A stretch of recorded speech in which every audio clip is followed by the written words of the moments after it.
First things first, let's introduce people who may not be among the initiated when it comes to the Heidelberg Project. So just give us a little bit of insight as to what the Heidelberg Project is, where it is, and how long it's been around.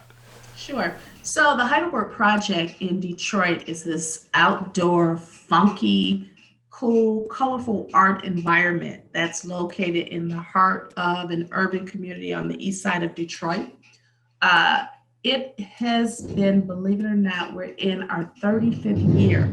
It's hard to believe that Tyree Guyton has been caring for this art installation for the last 35 years, but that's the case. And it is made up primarily of found and recycled materials. It used to cover a 2 block area, but as we go through the metamorphosis of the Heidelberg Project now, it is changing. And we're focusing now Heidelberg more linear, where it's one street and it goes straight down the street now and it meets at our headquarters.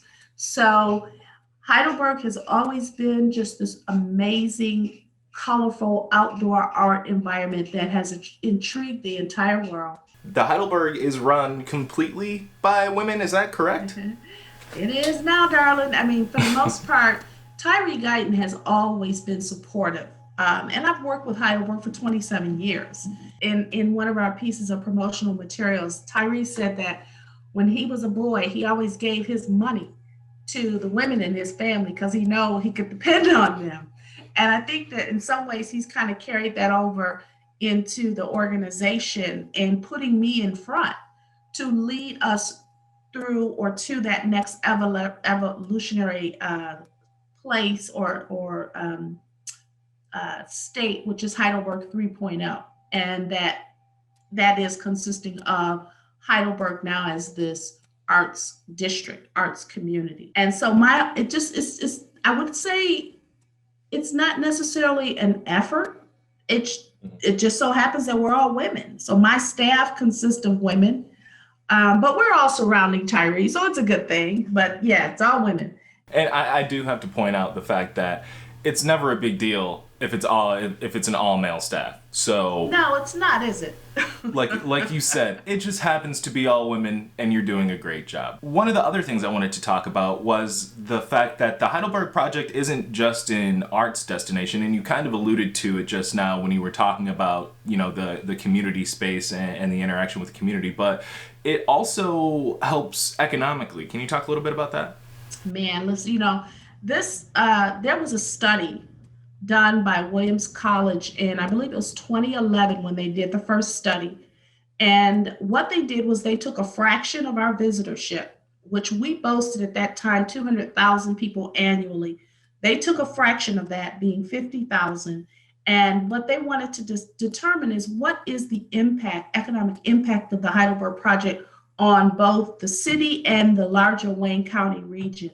And what they determined in 2011 was that we contributed 3.2 million to the local city and something like 3.7 million to the Wayne County region. Now that was in 2011, but because they were so in awe of the economic power behind the Heidelberg Project, they left us on their website, meaning that if you go in and plug the numbers of 2020 today, if you still use that fraction of our visitorship, you will see that, well, I'll say 2019, that's the last time we checked. You will see that today it's something like 7.5 million in Wow. terms of and what that translates into is that the people that are coming to see Heidelberg are also coming to see other places. They're spending more time in Detroit. They're spending money in restaurants. Now, keep in mind, this was all before COVID, right? Mm. So you can see that the innovation that Tyree came up with here in the city of Detroit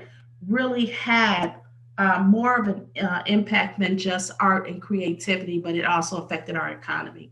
One of the things that I saw that you guys recently got was an award as one of the leading culture destinations. Tell me a little bit about that. Man, that was crazy. That came right before the pandemic. And what happened is, we were nominated for Best Cultural Activation, and we were nominated on a worldwide scale. Our competitors was the, oh my gosh, I'm not going to remember this, but there is a House of Blues or something like that in Toronto, and then another cultural institution in South Africa. And Wow. Heidelberg won. And I actually flew to Berlin to accept the award in person.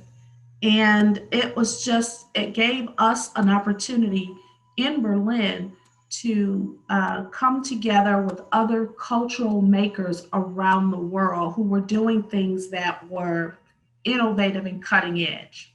So it was incredible, but I have to admit that COVID put a damper on it because look, while I was in Berlin, I'm like, I need to get home because this is not good. Yeah, I'm So sure. but it was amazing to have that kind of acknowledgement, and we've got awards racked up that people just would not believe.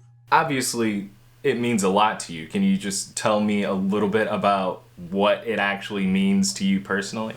Sure, I will tell you in the way of the experiment that the artist performed with me. He asked me if I'd help him, and I said no, because I don't even understand what you're doing. And so then he asked me if he could do a little experiment with me. And I said, okay. So he blindfolded me. He gave me paint, crayons, paper, pencil, all of this. And I sat on the floor like a child, blindfolded. And he said, now paint what you see. And what I painted after I finished, now I'm completely inhibited, right? Hmm. I got no reference. I can't see. So I just have fun. And there's a very symbolic message in that. And so that painting that I created, I framed and Oh, wow. I hang it on my wall. It's with me all the time because it is a reminder that we must challenge ourselves to go to a place that is often uncomfortable in order to grow. See, if we're just complacent and settled in what we already know, then how do you innovate? How do you challenge the status quo? How do you go to the next level? Heidelberg Project has taught me what it means to go beyond and to aspire to something that you didn't even know you could. Right. And for people who want to help contribute, be it financially or they just want to experience the Heidelberg Project, where can they go to do that? Oh, they can go visit our website. We have a very, very active website and social media platform. We're on all the channels: Facebook, Twitter, Instagram. And they can also just email information at heidelberg.org. Everything is heidelberg.org. That's where you find us. That's where you can get in contact with us. And then we're right in the community. So, because we do have a lot of space, you can also knock on our door.